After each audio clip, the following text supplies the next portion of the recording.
Welcome to the Psychology World podcast. I'm Connor Whiteley, bringing you psychology news, articles, and other interesting psychology-related articles. Where I can find the podcast notes and more interesting psychology-related things, and you can get your free 8 psychology book box set at connorwhiteley.net. Now let's get on to the show.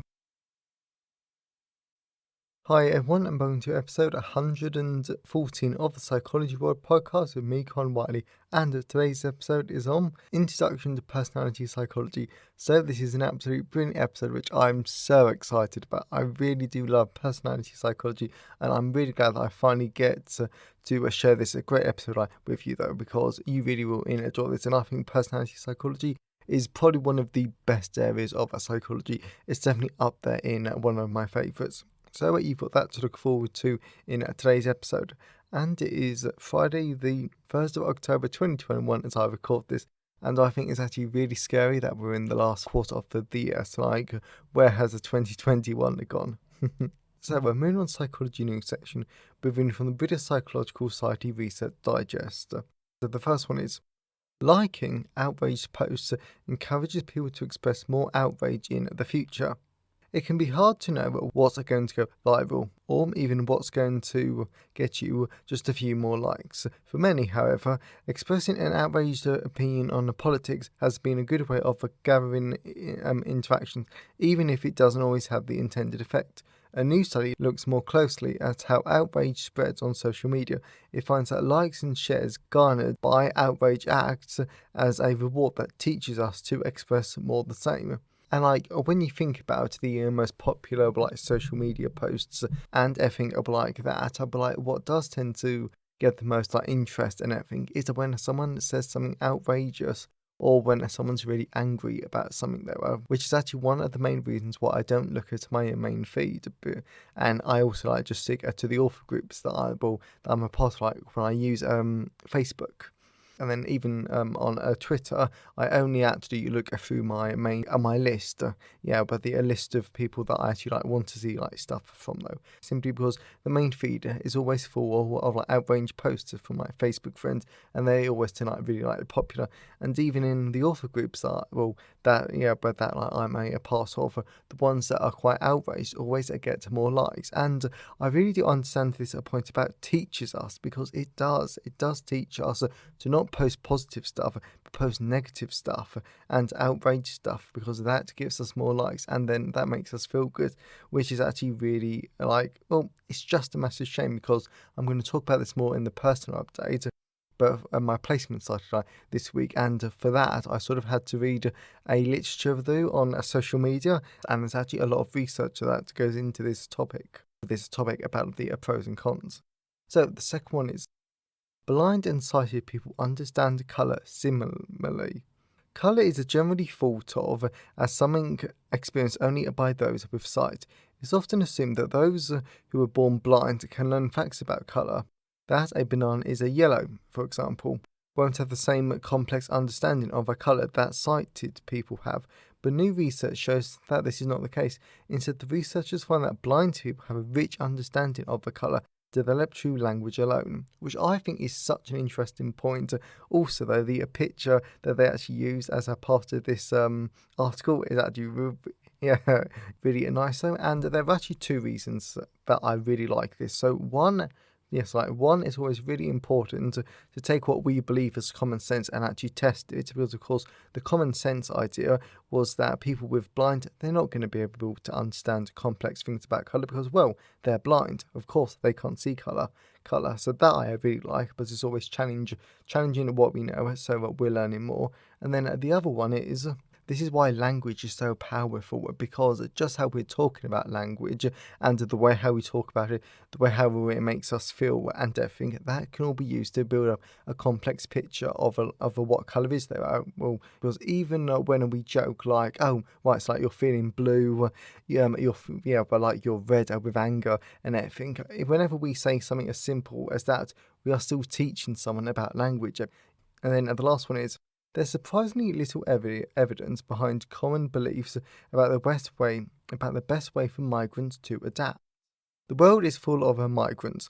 Not only refugees from places like Afghanistan and Syria, but also who have travelled to study or to work in another country.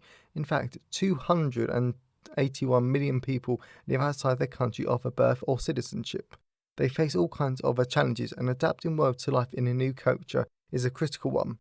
Current thinking holds what a migrant does is important for how well they adapt both psychologically and socially. A combination of maintaining one's own culture whilst also engaging in the mainstream culture is widely held to be the best strategy. This idea, known as integration or biculturalism, has informed advice and also policy making, but a major study now argues that it is wrong. In fact, the researchers report there is only minuscule evidence that culture-orientated strategies adopted by an immigrant affects how well they adapt, which I think is very strange and very eye-opening, because this is one of the things that were about common sense, though, is that common sense, which hasn't been tested and hasn't been evaluated, does inform a policy from time to time, though. And also, this actually wasn't as untested, because I know in a social psychology, I do mention the different ways how people can adapt to a new culture, and there's 4 different ways, and integration is only one of them. So there are lots of different ways to do it. But saying that, that research was at least a few decades old. So it's good that we are starting to come back to this, because hopefully, we can update policies and update our advice about how to help people integrate into different communities. So, that's enough for the psychology news session. Let's move on to the personal update. So we're moving on to the personal update. So this week, finally, my placement has started.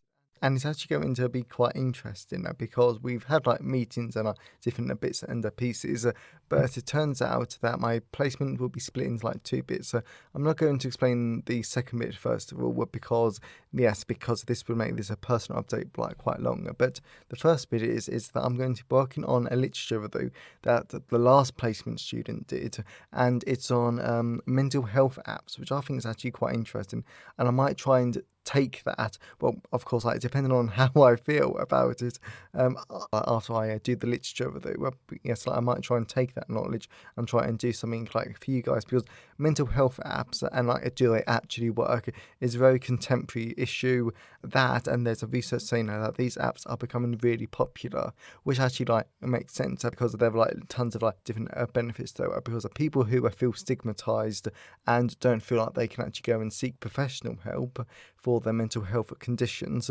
then these mental health apps could potentially be a better way for them. But of course, it still doesn't substitute a professional help. So I've only had a quick look, but basically, the last placement student, they did a write up, so that was quite interesting. And now I basically need to finish it, and it's going to be a lot of work, but it should be interesting, and I should definitely enjoy it. So I've been up to that this week. And it actually makes it sound like I've done barely anything this week. But I've been doing tons of different bits and pieces on, that's what is that? And then next week I'll be diving into the literature review properly, because this week I was also learning about how to do it properly and everything. And then I also did the introduction.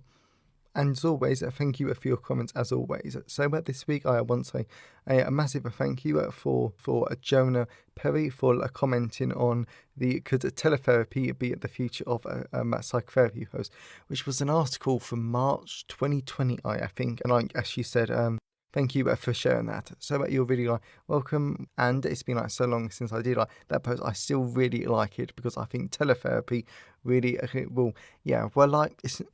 it is not necessarily the future, but I think that it's another aspect and it's another possible model of a therapy that could be at our disposal as a field. So that I really am interested in for the future. And that's something else that's quite interesting about these mental health apps and doing research about that, because it shows that it's another possibility that we could use in the future. So that I am looking forward to. And if you want to leave a comment, then you can always email me, connorwhiteley@connorwhiteley.net. You can always leave a comment at the show notes at connorwhiteley.net/podcast, and you can always tweet me on Twitter at sci-fi-whiteley. I always love to hear from all of you. And today's episode has been sponsored by my brand new book, Personality Psychology and Individual Differences. This book I love. It's brilliant. I just had so much fun writing it, because because I definitely think personality psychology is another area of psychology that is one of the most relatable to everyday life. Well, because the way how personality affects our behaviour, you can really see it in our everyday behaviour. You can see it in your friends and family, and knowing what these personality traits are and also how they impact our behaviour is really useful. So I cannot recommend it enough. So this is a great book. Will really help you understand what personality psychology actually is, because sometimes when we say that it's down to personality, it isn't necessarily. So that's really interesting. You'll also learn how to study personality, because let's face it, personality, it's such a weird construct. It's such a weird thing that how do you study it? Interesting. And then we also goes into the biological and the cognitive basis of personality. So we go into hormones and lots of other great neural bases. And then we also get into the amazing ways how our personality affects our behaviour. Those are sections I really did love, and I absolutely I don't know, I really enjoyed it because we are going into stuff like religion, politics, and a social dominance, right-wing or authoritarianism. There's so many great topics that I cannot stress that enough. This has got to be one of the most fun books that I've written for quite a while, so I really do recommend it. So that is a personality psychology and individual differences, available from all major ebook retailers, and you can order the paperback and the hardback versions from Amazon, your local bookstore, and or local library if you request it. And if you want to order the ebook directly from me, then please go to payhip.com/Connor Whiteley, and buying it direct is a great way to support authors directly. So let's move on to the content part of today's episode. So we're moving on to the content part of today's episode. So we're going to be looking at introduction to personality psychology. So this is definitely becoming one of my most favourite areas of our psychology, because it is amazing, and I cannot recommend this a great area of our psychology enough. It's absolutely brilliant. So but today I'll be going to introduce the topic, and you're going to be learning about what is personality psychology. This is absolutely brilliant, and I'm going to be reading an extract from the book, and then I'm probably going to be adding some of my other thoughts and feelings into it. Introduction to personality. Whenever people think about personality, they always tend to think that they have a particular type of a personality. For example, they have a hard-working personality or a creative personality. This thinking is right and wrong, but mostly wrong, since we don't have a particular type of personality, as we're a combination of the different personality traits. We'll return to the above thinking later on, but people differ in their ways of thinking, behaving and feeling, and they're culturally different too. For example, you and me, we will have different opinions and beliefs about certain topics. Definitions of personality. Since personality is such an abstract concept, to define personality is very complex and difficult, but we'll try it anyway.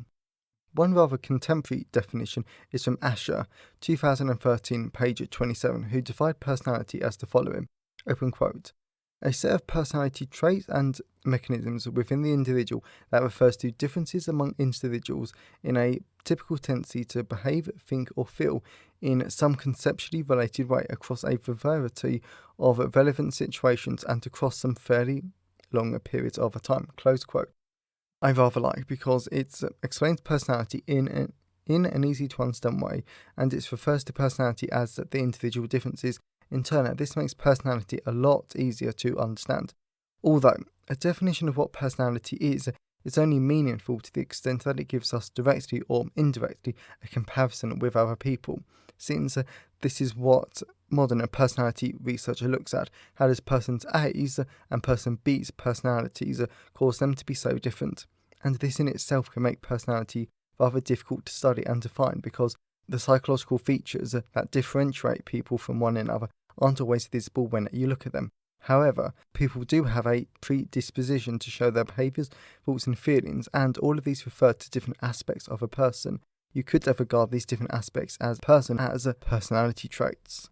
In addition, in some conceptual way, these aspects are related across a wide range of situations and over a fairly long period of time, like we'll see in a later chapter on stability of a personality over time.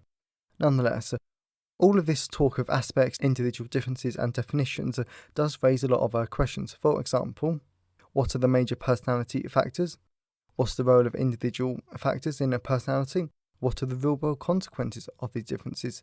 What determines personality? And all of these questions we'll look at by the end of the book. What does personality psychology look at? Interestingly enough, personality psychology doesn't only look at personality traits. That is a large part of what personality psychology does, but it isn't everything. Due to this area of psychology, it looks at people's styles of thinking, feeling, and behaving as well, with the overall aim of personality psychology being to understand how and why people differ, as well as how to predict similarities and differences between people in different settings. Using personality psychology, you can investigate a lot of things. For instance, you can do what's called ideographic research. This is where you research one person in extreme detail. You typically use this research type when you want to study someone's very unique personality characteristics. Another approach to research is you could do what's known as nomothetic approach. And as always, I butchered the name, and I was doing so well in terms of pronunciation. This is the more typical type of research where you study larger groups of people to find individual differences amongst other variables. On the whole, personality psychology research is largely correlational, with a few exceptions, since you can only say there's a relationship between personality trait A and behaviour B, as well as you can't get personality from one situations. So you need to test many different situations. And to be honest, this is what makes personality psychology fun. It makes it interesting. And I promise you that if you read this book, you will see how interesting personality psychology is, because, as I've already mentioned in the personal update, this book goes into so much great depth about personality psychology. For example, how it affects our cognition, our biology, and so many other great ways that I really, really love. That, and I'm not sure if I'm remembering it properly, but I get very personal in the religious and the political section. Not so much that I talk about my own beliefs and my own politics, but I really like go into it just you can really apply it to everyday life, and you can see how our personality affects quite literally every single part of our lives. So I cannot recommend this great topic enough.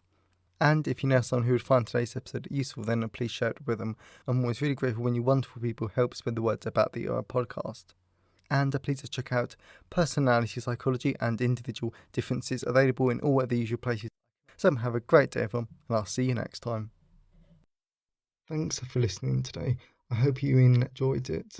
If you want to see the show notes, then please go to connorwhiteley.net. And if you want a free 8-book psychology box set, then please go to connorwhiteley.net. Have a great day, and I'll see you next time.